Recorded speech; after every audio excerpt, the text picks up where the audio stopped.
አሁን ሀገራችን ካለችበት ጊዜያዊ ሁኔታ ጋር ተያይዞ ለምን ማሰብ አንጀምርም፣ ለምን ቻሌንጅ አንጀምርም የሚል ሐሳብ ስለመጣልኝ የመጣው እና ቻሌንጁ ምንድነው? እስኪ እርስ በርስ ያባሉናል የምንላቸውን ፖለቲከኞች ከምንወቅስ ወይም ደግሞ ስለነሱ እያወራን ከምንውል የነሱን ሐሳብ ተቀብለን እርስ በርስ ከምንባላ ለምን አናወዛግባቸው?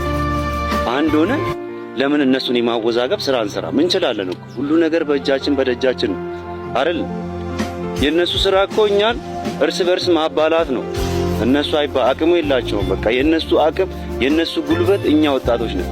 ስለዚህ አንድ እንሁን፣ በቃ እንደመር፣ የአንድነት ዘመቻን ጀምር እንዴ!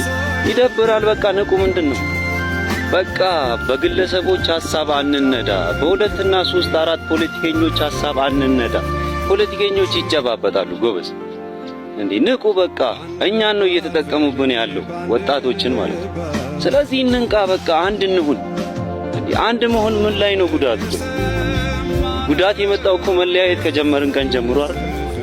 ስለዚህ ንቁ። ዓለም ጥሎን እየሄደ ነው። በእናታችሁ በተለይ ደግሞ ወጣቶች ማለት ነው እንደኔ እኔም መሰል ወጣቶች በተለይ ንቁ። በቃ ኢትዮጵያ እያላችሁ አንድነትን ስበኩ። እስኪ አንድነትን ዘምሩ በእናታችሁ።